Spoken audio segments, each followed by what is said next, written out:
because most people, and that's crazy to me, most people, they only look on the price. They don't look on on-chain metrics, such as new wallets that are being generated. The Binance Smart Chain is extremely centralized. So Dogecoin, the project itself, is in many perspectives undervalued, underrated. Sorry, no financial advice. Underrated. Buy Doge or stay poor. Don't quote me on that. But yeah, still my best performing position is gas token.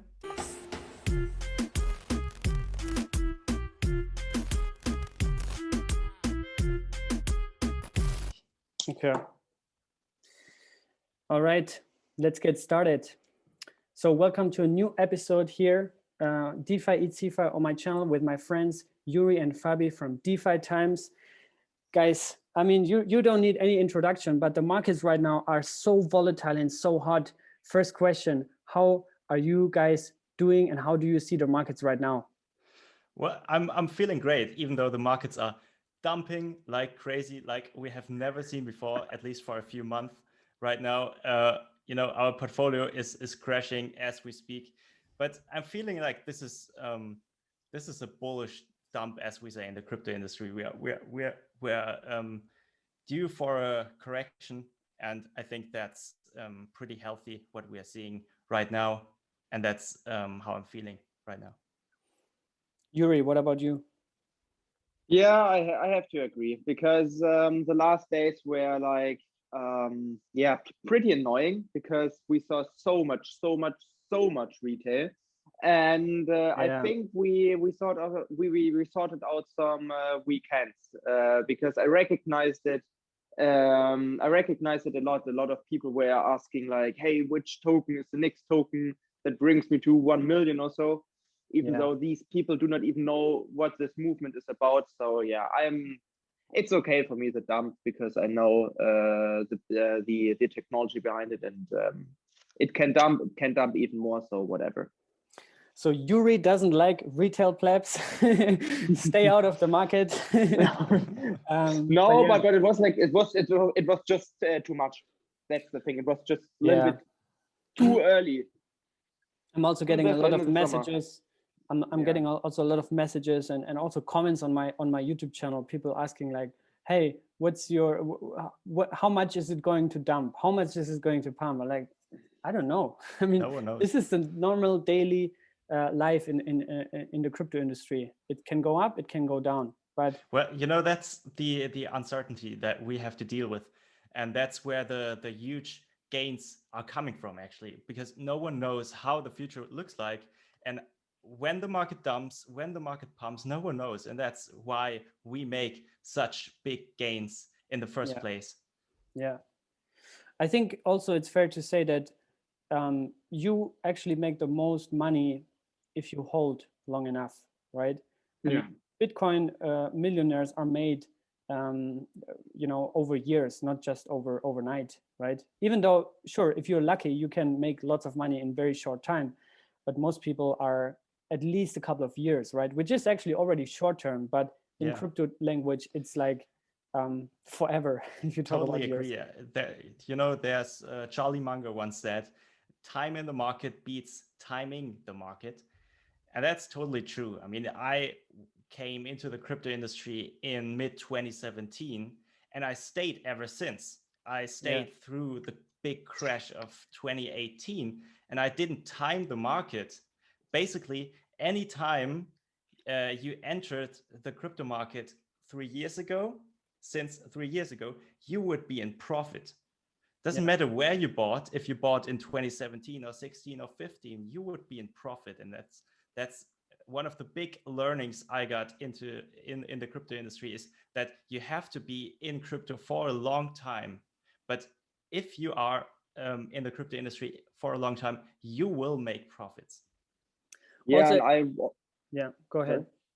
And I also want to add, if I compare my portfolio to the 1st of February, I'm still like by far in a profit.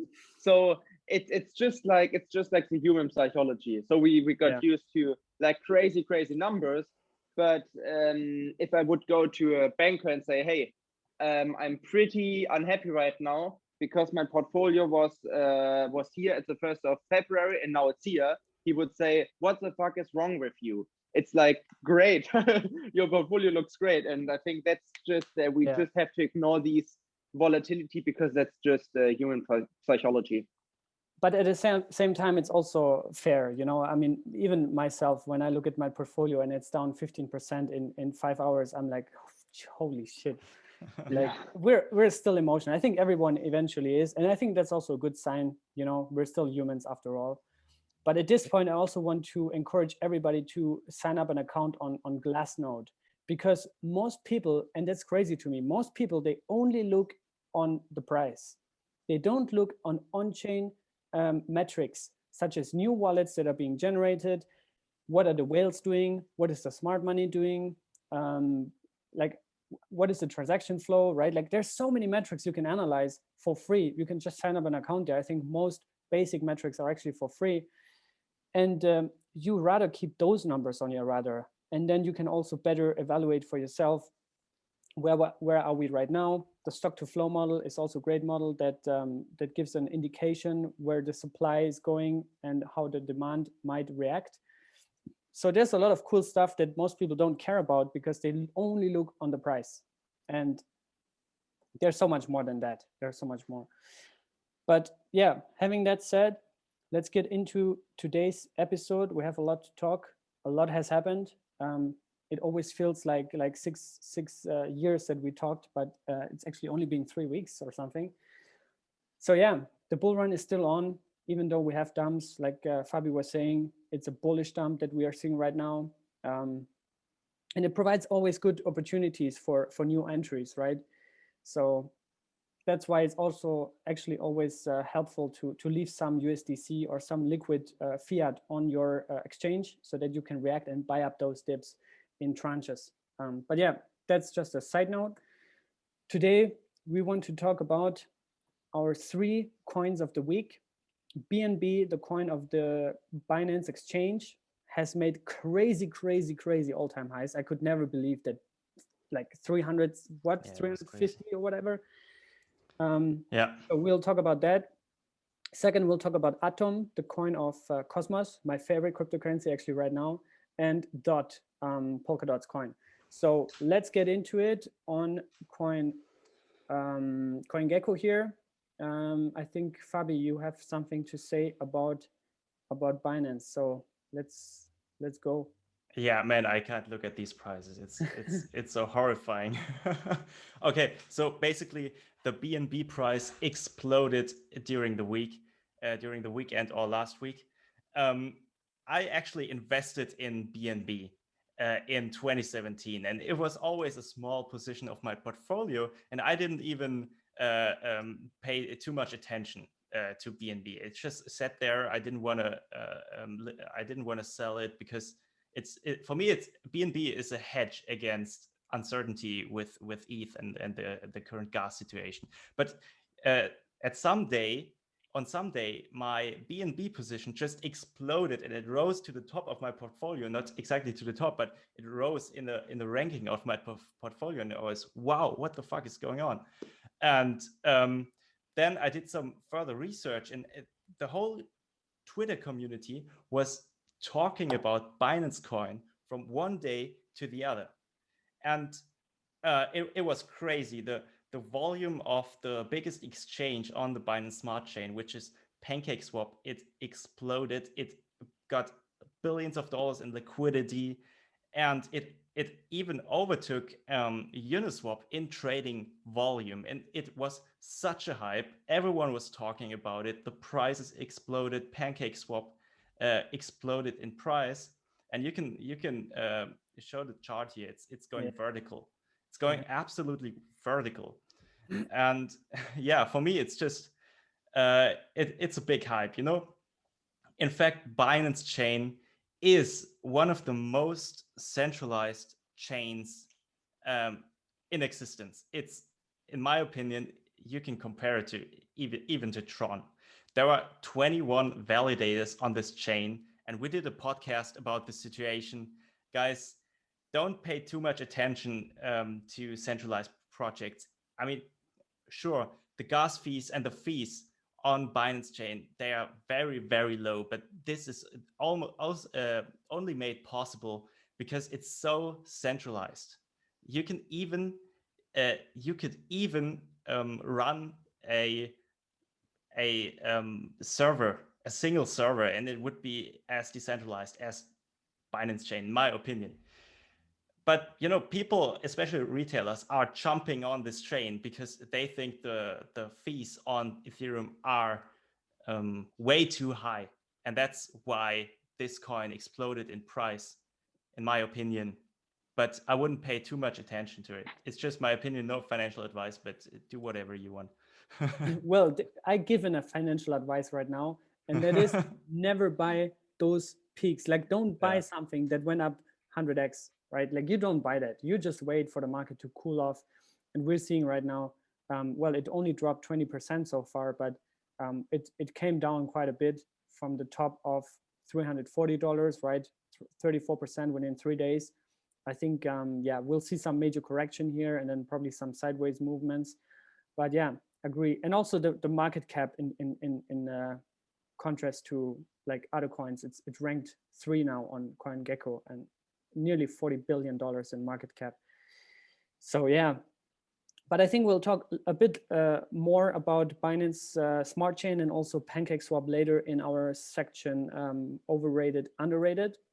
So let's go ahead and talk about the second project, which I had on my list, and that is Cosmos. So Cosmos has actually made huge progress in terms of product development with the launch of IBC, the Inter-Blockchain Communication Protocol. And I'm covering this a lot on my channel. So that's why also I wanted to bring this up here because I think it's a big deal. So 4 days ago on February 18, they launched this IBC thing. And what it does is basically it interconnects all blockchains. So it really enables full interoperability, which means that blockchains can seamlessly transact value, communicate, and be all connected, right? And that fixes the problem of having to have multiple networks on your browser, multiple MetaMask servers, multiple wallets, right? Like whenever, I mean, I'm sure if you're a bit deeper into crypto industry right now, like this is actually annoying. It's so annoying. And you can't get a coin on this exchange, you can't get it there. Like it's just annoying. The user experience really sucks, right? So Cosmos tries to fix that.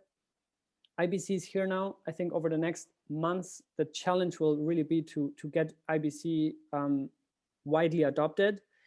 A lot of big projects have already announced that they will implement it. Coin-wise or performance-wise, I think there's still a lot of room to grow for Atom. Again, don't buy coins at such levels when it just mooned, but it's already coming down a bit. Obviously today we're seeing a crash, so let it go sideways for a bit and maybe dollar cost average in if you want to buy something like that. But also at the same time, it hasn't really gone up like crazy, right? I think it's just getting started. It's just getting major awareness. But Cosmos is a project definitely that everybody should research. It's huge. They have several elements and components which are really innovative, and it's an OG project from 2014. So these guys know what they're doing, and yeah, I think it's a big deal, the launch of IBC, the implementation of Stargate, and yeah, looking forward to see that that one grow. The next thing, I think, Juri, you have something to say about your favorite or second favorite. I don't even know. Polkadot. Yeah. So the situation with Polkadot is okay. Polkadot dumped, but every token or coin dumped today. So this doesn't have to say anything. Anyway, still, Polkadot performed pretty good in the past days. Polkadot reached $40, which is pretty remarkable in my point of view. And the thing, what I was confused about was like when everyone was talking about Binance, I had this kind of a feeling that this is exactly the time when you should dive deep into the Polkadot ecosystem and into the Cardano ecosystem and into the Cosmos ecosystem. Because when the retail goes to a centralized exchange, man, that's your opportunity to see, okay, here are the chances. And yeah, I dive deep into the Polkadot ecosystem in the past days. And I'm really looking forward to the parachain launch in the summer. We do not know exactly when all the parachains go live. Nevertheless, I'm really looking forward to the summer, and I believe that because of the high gas fees on Ethereum, it could be a summer for Cardano, Polkadot, and Cosmos. So yeah, I'm very bullish on Polkadot right now, and these prices are prices where you should buy and not sell. But no financial advice. Yeah, it has been going up steadily since December, when it was at $5, $4, even $3. Yeah. Also one of my favorite coins. And also the thing is, like Juri was already mentioning, the parachain auctions coming up. And when the auctions go live, there's actually native demand of DOT. Because what's happening is that those projects that are trying to become a parachain through an auction, they have to lock up a certain amount of DOT into a smart contract, which means that these DOT are actually taken out of the supply at least for a couple of months, right? Or maybe even years. Not only the projects are buying DOT, also the community of those projects are buying DOT, which they delegate to the projects in order to win those auctions. Yeah, I mean, the tokenomics and the token incentives of DOT natively as a product, not just for retail to speculate up on the price, is amazing, the game theory.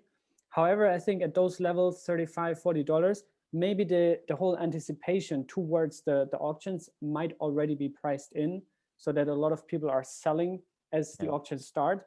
But we don't know. I mean, this is just speculation. But yeah, that's always how you should evaluate for yourself whether or not you think it's a good entry. The only coin that is mooning right now is USDC, 5% up. Is it supposed to be a stable coin or something? Yeah, but I think overall, even though for some people it's can be nasty, those dumps where you see like 15-20% within a day. Yep. But but still look at the healthy. So yeah, you're totally right. And look at the prices. There are many people who bought the dip already.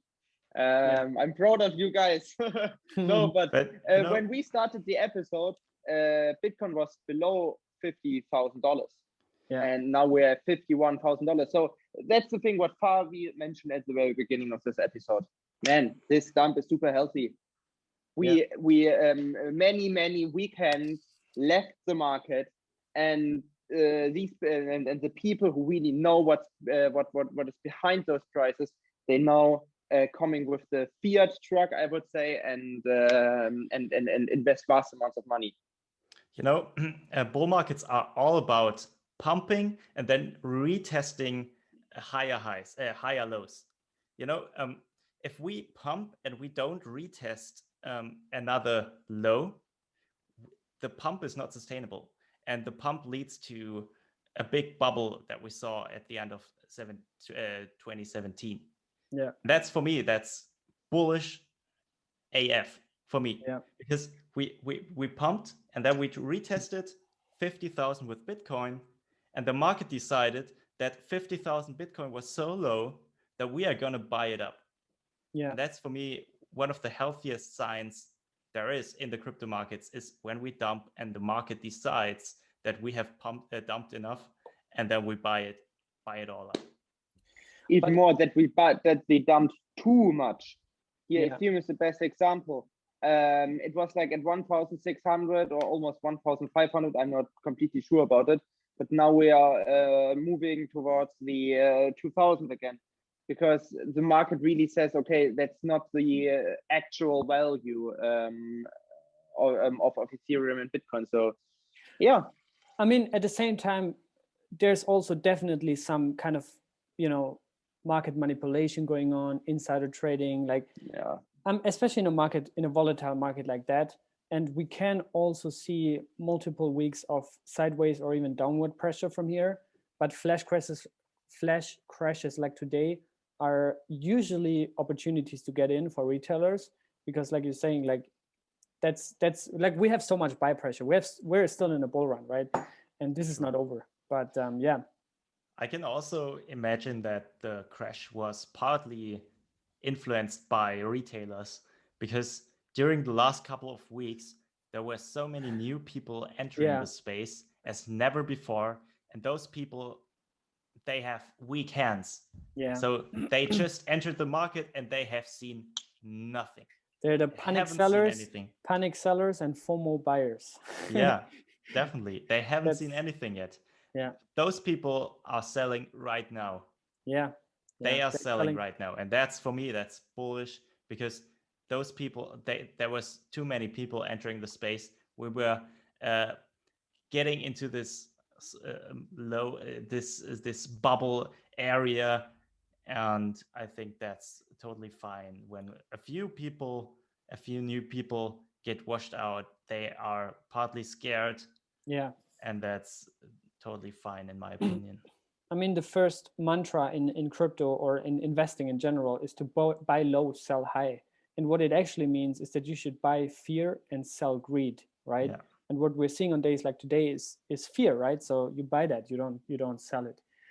But yeah, let's move on with our interpretation of overrated, underrated, the crypto edition. And that is pioneered by Gary V.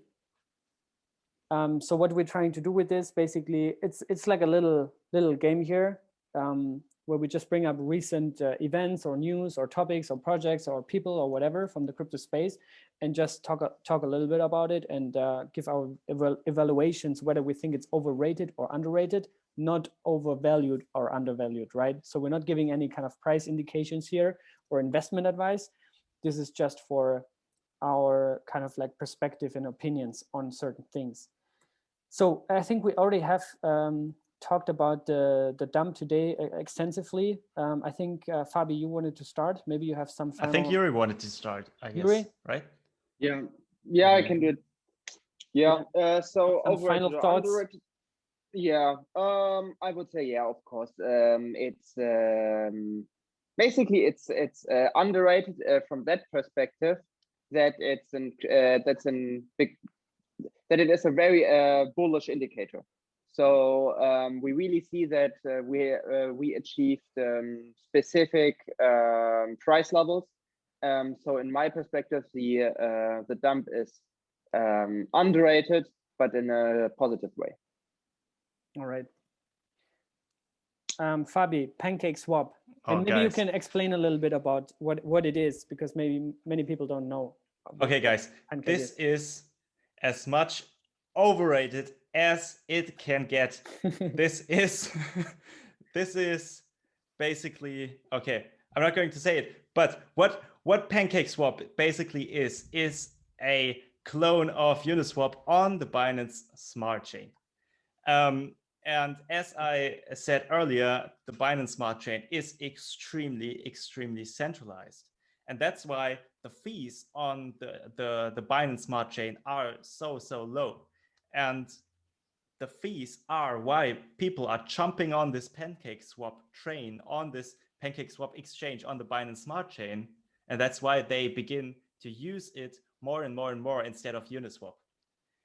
Basically, people are claiming on Twitter that Uniswap is going down, it's dead, people won't use it anymore. The fees are too high on Ethereum. And for me, that's just so overrated. I mean, even CZ, the founder or the CEO of Binance, even he came out on Twitter and he posted screenshots like how Pancake swap is now bigger than Uniswap. Yeah. But there was immediate, like, people doing their research and actually figuring out that there's a lot of fake volume, that there's a lot of failed transactions that just appeared that there was so much value, but in fact it was not. And since you already said BSC is basically a centralized chain that, like, if you have 16 out of 21 nodes, meaning you control the network, you can do whatever you want, right? So you can definitely take whatever you want. And yeah, I mean, yeah, I think also I agree. Very, very, very overrated. And it's one of those food coins that kind of survived this food coin mania end of 2020, along with Sushi Swap. But Pancake Swap, I think, is theoretically even worse. Not comparable. Not comparable. Yeah, exactly. Yeah, that's what I wanted to say, because Sushi Swap might actually have actual users and actual value. But I think yeah, Pancake Swap definitely has users and it definitely has value. So I don't want to say that it's worthless. It definitely is. It has some value, but it is certainly not comparable with a truly decentralized exchange like Uniswap or Balancer or DYDX or 1inch. Those are the true decentralized exchanges that are adding value to this DeFi ecosystem. And for me, it just doesn't make much of a difference if you use Binance Smart Chain or any kind of centralized database. For me, it's just same. And yeah, final thought from my side here. I think still, I wish I bought Cake. I wish I bought the coin because it went up. I think it went up 200x, 300x. Yeah. So congrats everybody who's watching this, who's a fan, who made money on this. I really love it. Really excited when people are making money in this market. But yeah, I missed the boat. Yeah, I still think it's kind of centralized against the purpose of crypto, but that's what it is, right? Sure, and there's nothing wrong with making money, even with Pancake Swap. There's don't be offended if you own Pancake Swap, and I say something against it. There's nothing wrong with owning cryptocurrencies of any kind. Yeah. If you believe in it, you should definitely hodl onto it. You know, there's no reason to sell something just because we say it. And there's nothing wrong because if you buy Pancake Swap just to make money, just do it. There's nothing wrong with it. All right. Next up, Binance Smart Chain. I think we already talked about it. Yuri, what are your thoughts on that? Yeah, just one more thought piece. Many people, especially many retailers, claimed that Binance Smart Chain will overtake Ethereum because of scalability. Man, that's the biggest joke I've ever heard. No, it's the worst joke I've ever heard. Because what I find it hilarious, because if scalability is so important for you, hey, go back to the centralized financial system. Go back, use your dollars, use your euros, use your British pound, but don't tell me something about scalability, because scalability problems will be solved with ETH 2.0. We will have Cardano, we will have Polkadot, we will have Cosmos in the near future with a scalable network. So please, if you appreciate scalability so much and you take it even and you prefer it in comparison to decentralization, okay, then you're in the wrong industry. Yeah, that's definitely, I totally agree. And that's maybe the quote of the day. If you want scalability, just use traditional finance. Yeah, it's totally fine. Last time we had 6 quotes on the show, I think. So today we already have the first one. But yeah, so you say it's overrated, right? Yeah, of course. Okay. All right. Fabi, Tesla's Bitcoin purchase, overrated, underrated? Okay, so we have to look at it from 2 perspectives. There are 2 main perspectives. The perspective from within the crypto and Bitcoin ecosystem, and then there's the perspective from the outside world. I think the perspective from the outside world is definitely, it's definitely underrating the Bitcoin purchase, because they still don't really see how much value there actually is in Bitcoin and how much hype there will be in the next couple of months and years in the Bitcoin ecosystem. But I think inside the crypto ecosystem, we are valuing it properly, I guess, we definitely know how valuable this can be, and how much attention it brings to the crypto space and how much legitimacy it produces in the global traditional financial system. So it can be properly rated, and it can also be underrated. So I have a question for you, because Tesla announced this, I think, in end of January, right? So they bought it sometime in January, meaning that Bitcoin was way below 40 grand. So maybe 30, 35, something like that. So at the peak of nearly 60,000, it means that Tesla has made around 1 billion in profit, right? Yeah.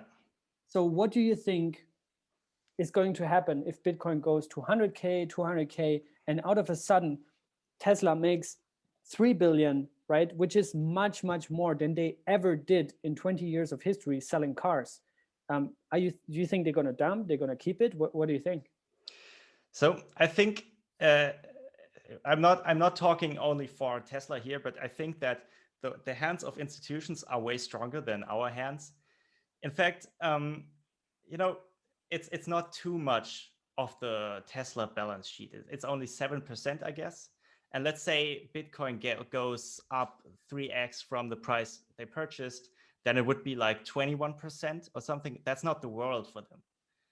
And I don't know if Tesla is going to sell, but I can look at it from the perspective of other institutional investors, and most of the institutional investors that are purchasing Bitcoin right now, they only do it with 0.5% of their balance sheet, like 1% of the balance sheet or 2%. And even if Bitcoin goes, let's say 5x, and people invested 1% of their net worth in Bitcoin, it would only be 5% of their balance sheet. And imagine that's the equivalent of a person who has a net worth of, let's say, $100,000, and his or her net worth goes up by $5,000. It suddenly is $105,000. Doesn't really matter. It doesn't matter.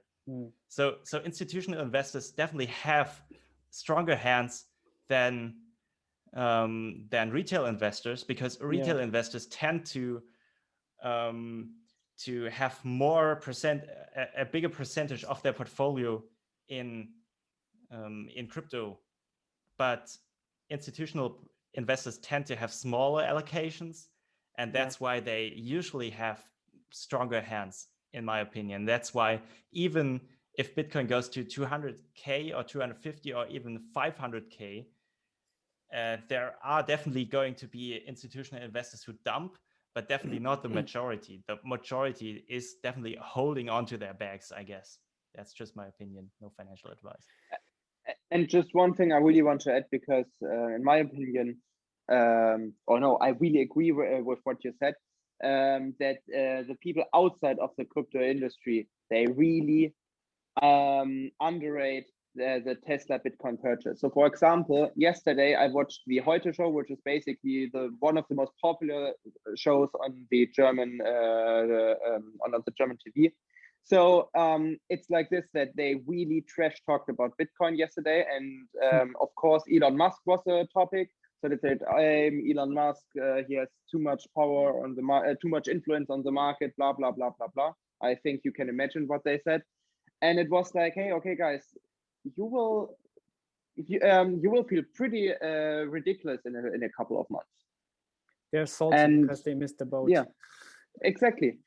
But it's like, hey, it was like 10 or 15 minutes they talked about Bitcoin on the German television in one of the most popular shows, and I was like, hey, at the end of the day, for me, this is somehow mass adoption, and this is somehow establishment in the broader society. Yes, for sure.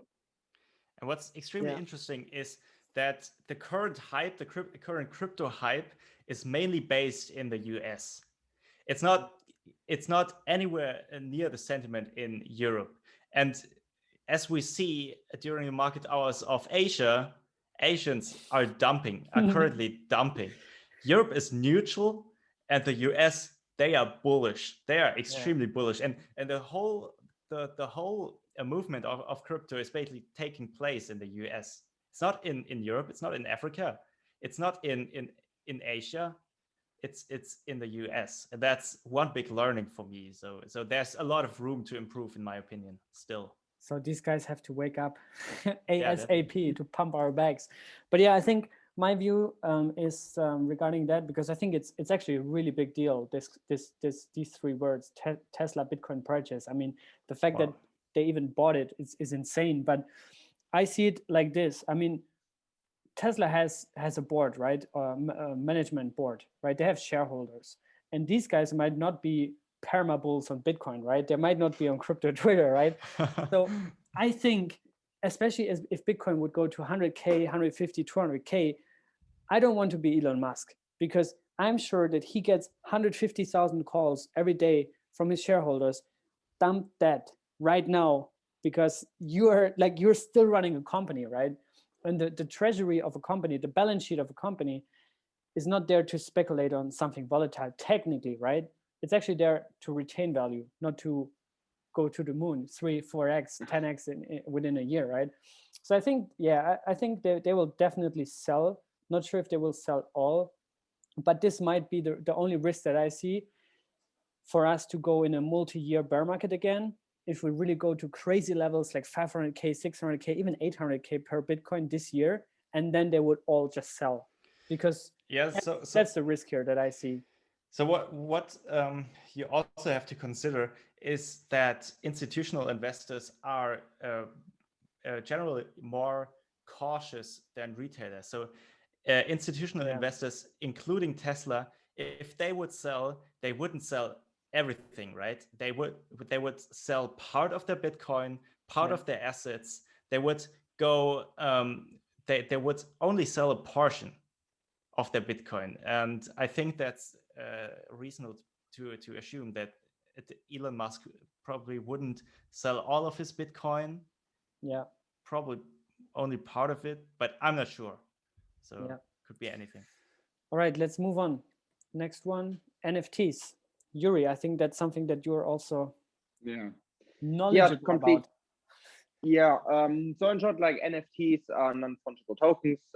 So there's a huge difference between a Uniswap token and a non-fungible token. So they are different token standards. So a Uniswap token is, so a Uni token, for example, is based on a ERC20 standard. And an NFT has a different token standard, making this token unique. So if you sell or buy like a Uni token, there are no differences between the different Uni token, but it's a huge difference if you have like NFT X1 or NFT X2.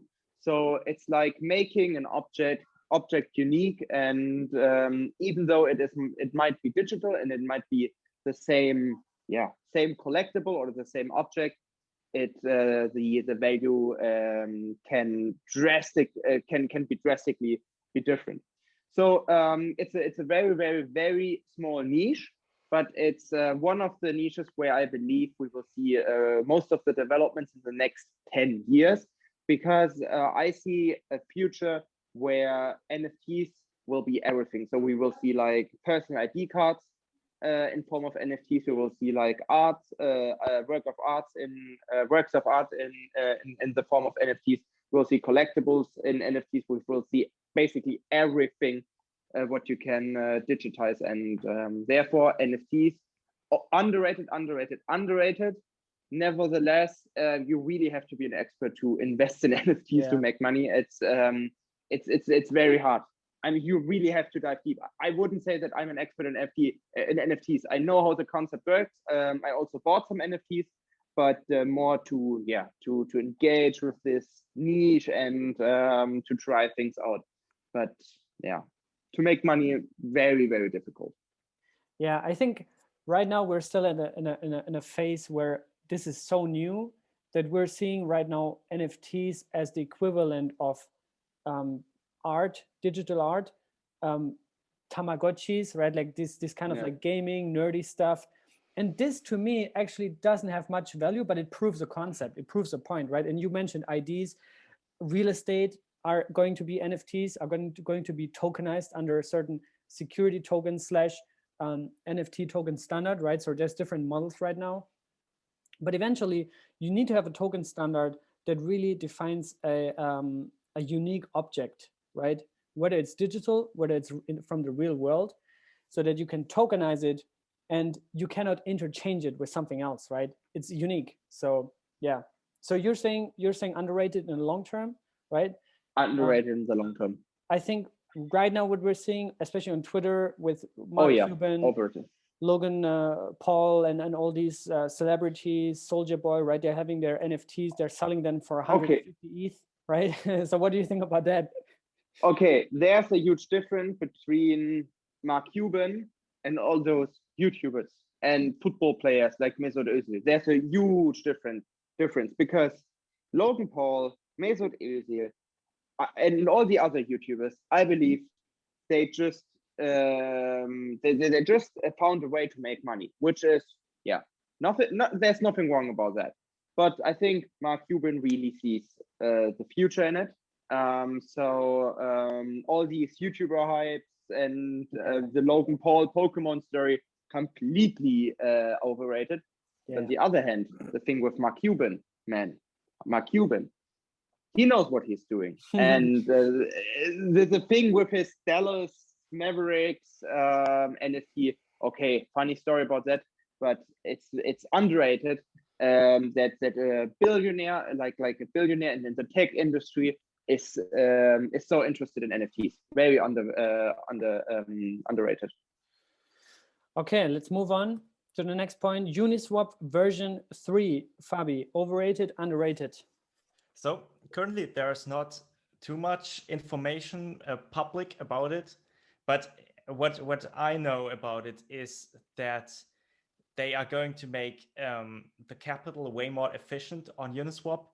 And they are also working closely with Optimism. So Optimism is a roll-up development company, and they are actively building second layer solutions for the Ethereum blockchain, which are the most promising scaling solutions for the Ethereum blockchain at the moment. And it seems like they are going to launch already this year, or maybe in July or August this year.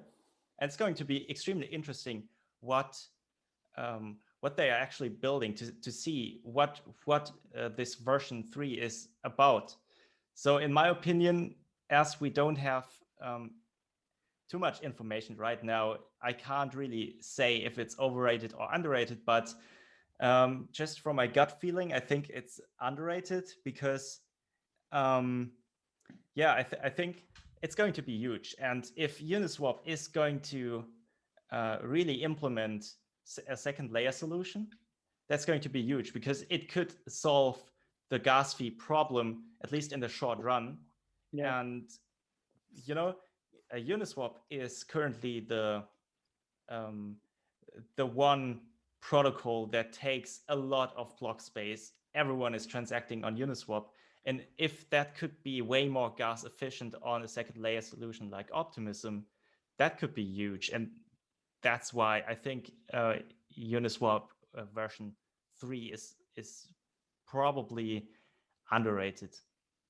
And at this point, I also want to encourage everybody who does not know what Uniswap is, who does not know how it works, go on, get yourself MetaMask for your Google Chrome browser and start use it at least once, because what these decentralized exchanges are doing, they have frequent airdrops, especially with such major upgrades, right? We've seen it with 1inch, we've seen it with other exchanges, we've seen it with Uniswap actually. So get yourself an account on MetaMask, get yourself familiar with using decentralized exchanges, because that's eventually the future anyway, right? We don't want to rely on centralized exchanges because eventually Kraken, Binance, right? It's all nice. We all love them, but they're still kind of like crypto banks, right? So we don't actually want that. It's just a hybrid solution right now. You get yourself an account there on MetaMask, start doing at least a trade, you know, provide maybe some liquidity just to get a feeling for how this works, and that it might eventually make you eligible to receive an airdrop. And those airdrops, I mean, that can be a lot of money. The first airdrop on Uniswap is now worth how much? 10 grand, 10,000 US dollars. 11 or 12 free money. or 13. In which planet do you get 10,000 US dollars for free? And it's fully liquid, and you just get it for free just for using a product, right? So yeah, very much agree. I hope to see more updates coming out for Uni version 3. But yeah, great summary here. Moving on, Juri, your favorite Dogecoin. So what do you think about Elon's Dogecoin addiction? He's tweeting about it so much. He's mentioning it. He's putting memes on Twitter. Is it overrated? Is it underrated? What do you think? So Dogecoin, the project itself, is in many perspectives underrated. Sorry, no financial advice. Underrated. Buy Doge or stay poor. Don't quote me on that. Don't quote me on that.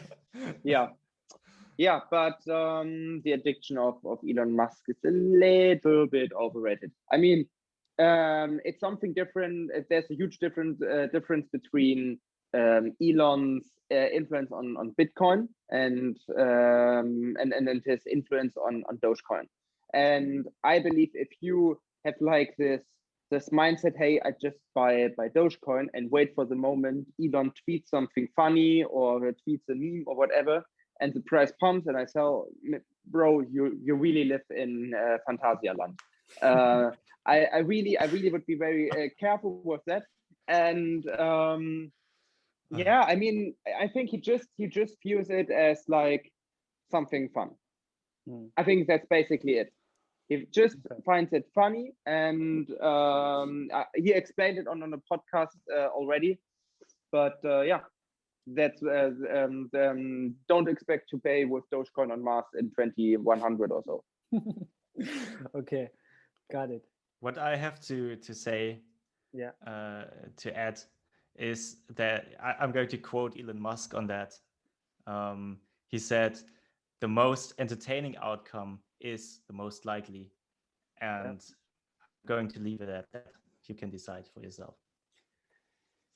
Cosmos IBC launch, Fabi, what do you think? Well, let's look at how the markets are pricing it. Basically, Cosmos launched a few days ago. They fully launched, I guess, right? Yes.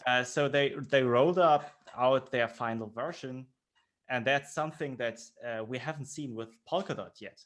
But in fact, the markets are not recognizing it because Cosmos basically has the product that Polkadot is going to ship in summer 2021. And from that perspective, Cosmos, the Cosmos IBC launch is definitely underrated.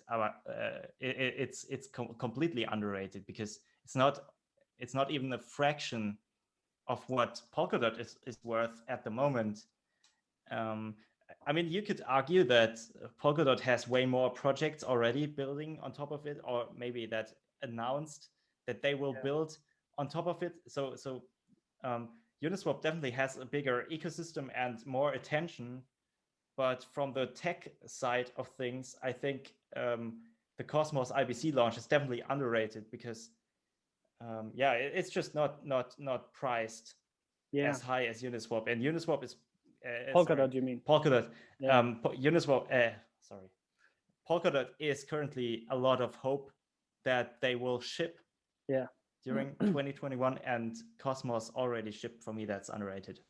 Yeah, and I think like what you're seeing is so much buzz and hype around Polkadot, and like VC funds are dedicating specific allocations to Polkadot DeFi explicitly, and we're not seeing that yet on Cosmos. So I think that's maybe an opportunity. It might come in the future, right? If there's hype around Cosmos, like people and money goes where the hype goes. I kind of see a little bit of hype boiling up right now for Cosmos, but I really think, like you said, from a technological perspective, Cosmos is a few steps ahead of Polkadot, and eventually the market is going to price that in. So we're seeing right now a spread between Cosmos and Polkadot of 7x or 8x, I think. And I think that's the kind of like the widest gap between two projects that actually have very similar value. So yeah, that just leave it here, I think. We're probably going to see a lot more in the future coming out of Cosmos and their entire ecosystem. But yeah, moving on, and that's actually for me, I put that in the DeFi Times podcast, and I brought that up here because I want to pump your content. It's really amazing. I think you guys are actually having one of the most downloaded and most successful DeFi specific crypto podcasts out there. So talk us through like what is the whole purpose here? How is your stats going? How is the feedback, and what's your idea with the podcast? Yeah, it's everything is working well right now. The downloads exploded recently. What we are doing is we share valuable news stories about the DeFi and the crypto space every day. So it's a daily podcast. And we also share valuable thought pieces. So for example, on Sunday, we shared our thought piece about the Binance hype. And yeah, our aim is to educate people about the crypto movement and especially about the DeFi movement. And in the meantime, we got one of the most successful DeFi podcasts because it's such a small niche. And we really see that there is a huge demand for information, like DeFi correlated information. Yeah, make sure you check that one out. And yeah, especially we have every Monday we have a very important guest on our show, Crypto Cito.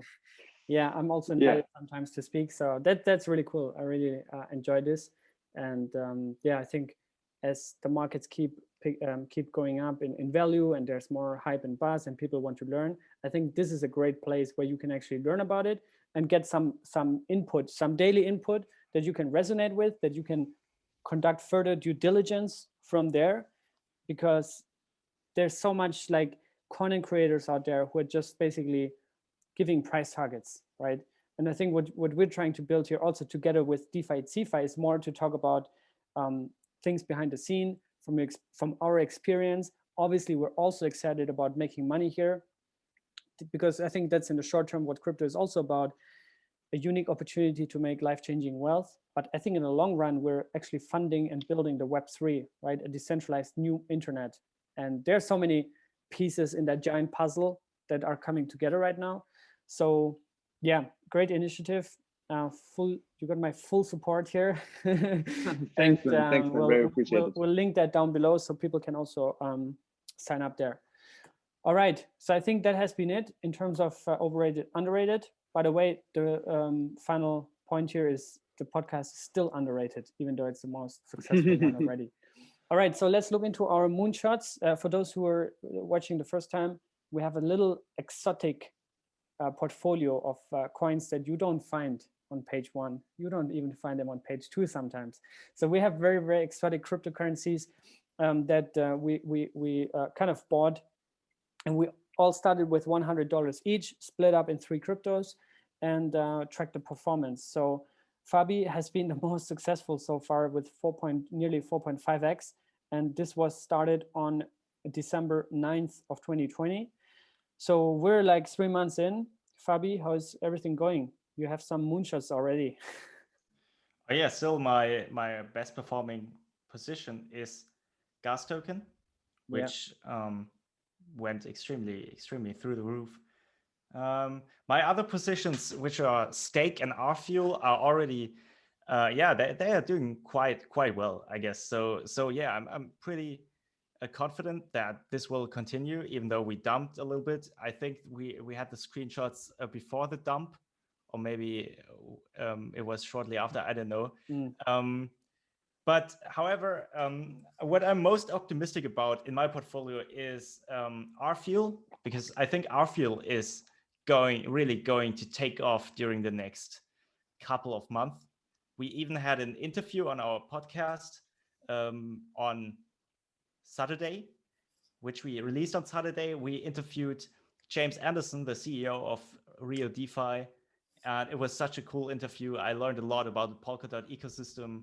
It was super cool to see firsthand how Rio Chain is developing, and I'm really optimistic about Airfuel at the moment. So that's one of my top picks in the DeFi ecosystem right now. And the price here is actually 13 cents, not 13 or 0.13%. That's a mistake here. Oh yeah. But yeah, you called it with GST. Man, that was an amazing call. You actually said when we made the first episode here, you said that you're expecting and anticipating the gas fees on Ethereum are gonna go nuts. So you consciously bought a coin, anticipating that, and it worked out pretty well. 8x, crazy performance here, turned $33 into $270. I mean, it's amazing. All right, next, Juri, your rug pull. I think we can take that out in the future. Yeah, but we can take it out. Still in the profit. What's up here? Yeah, Ring is the reason why I have like green numbers, and Ring is an amazing project. It didn't perform that well.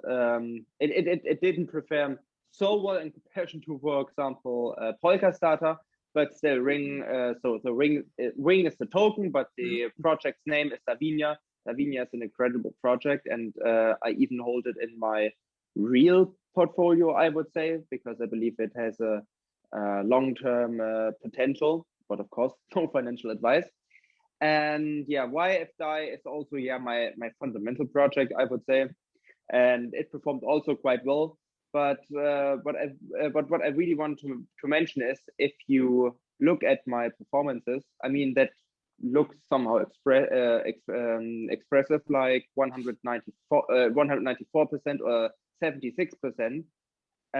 But in fact, if I would have like invested all of my $100 in Bitcoin, I would have made more money, and that's pretty amazing if you ask me, because Bitcoin is viewed as a boring asset in the crypto industry, but at the end of the day, it's the king. Especially if you get rug pulled. Yeah. All right, sounds good. But yeah, I think it doesn't really take much money to move up those coins multiple X's. So there might be still a chance that you outperform Bitcoin from here on. So let's see. We're going to track that publicly so that people can also see that. So, and this is also, like I said, very exotic, highly speculative, and also more for kind of entertainment purposes here, right?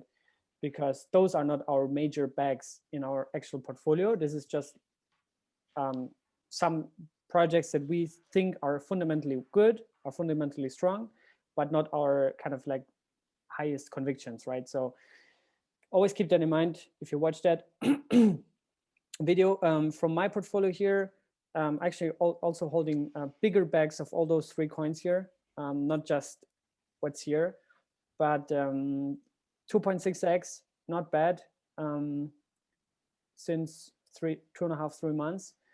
My best performer has been Polymath, which is a Substrate-based security token platform that is going to go live this quarter. Really excited about that. It actually had a crazy run up to 75 cents or something within a day. So I don't know what that was driven by, but it went completely nuts. So I was up, I think 500-600%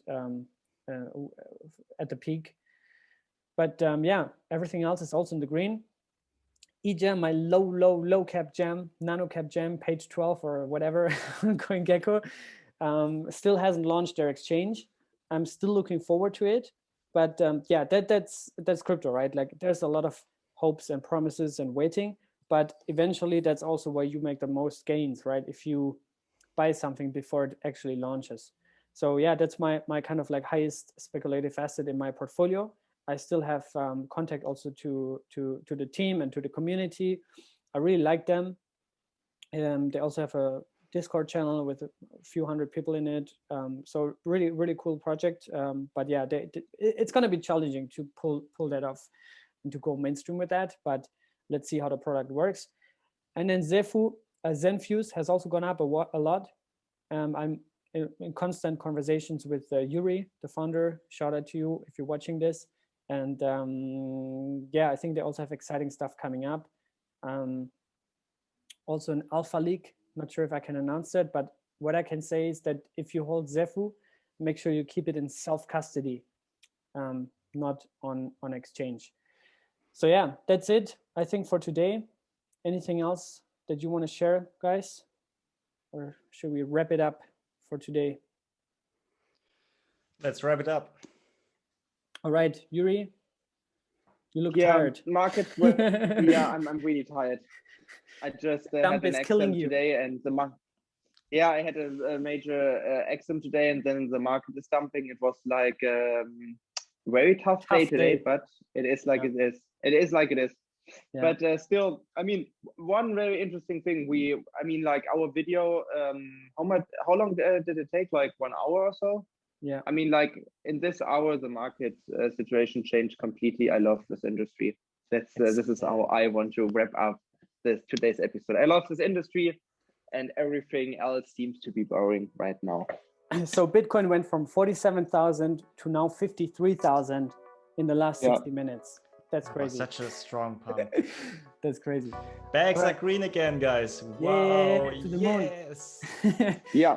And I don't give any financial advice, but buy the fucking dip. As always, buy the fucking dip. All right, guys. We'll see you on the next one.